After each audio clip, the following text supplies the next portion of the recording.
Imagine waking up, rolling out of bed, and instead of hitting the floor, you just sort of float down like a feather. Sounds magical, right? Like Earth suddenly turned into a low-budget moon theme park. Well, let's play this out.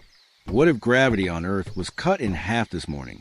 Okay, first let's set the scene. Gravity is what holds everything.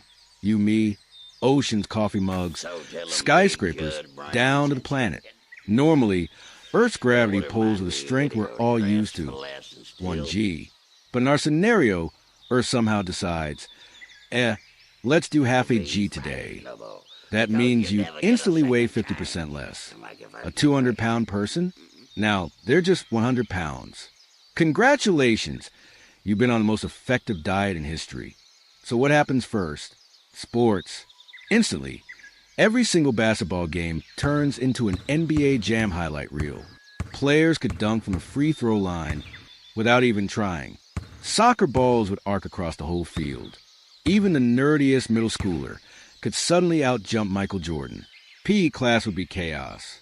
But then things started to get weird. Walking wouldn't feel normal. Our muscles are tuned for 1G.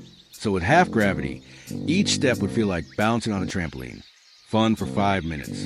Annoying for the rest of your life. You'd overshoot chairs, spill coffee, and accidentally boop your friends in the face just by waving. Now let's scale up. Buildings and bridges? They'd actually be safer. With less gravity pulling down, structures could hold twice the load before breaking.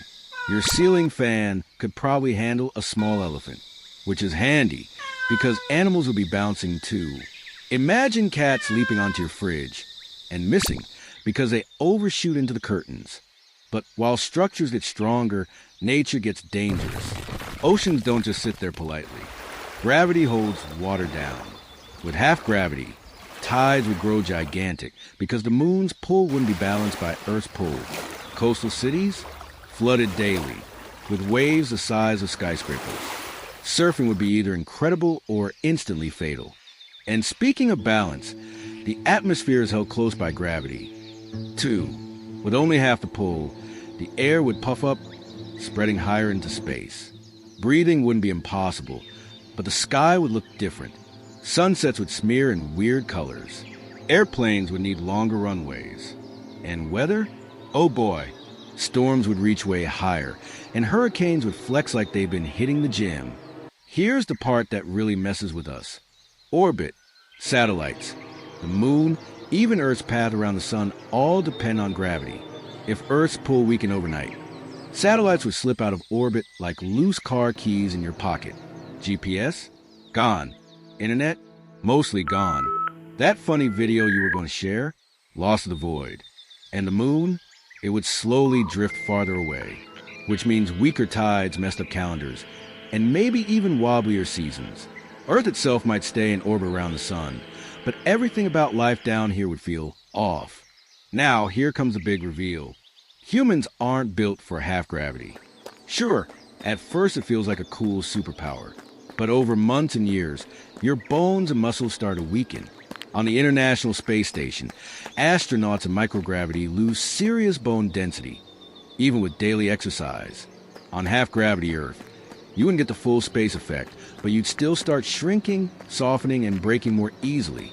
In a generation or two, humans might evolve into tall, fragile bean poles.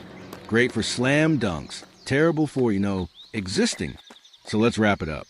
Cut gravity in half, and you'd weigh less, jump higher, and live in a trampoline world.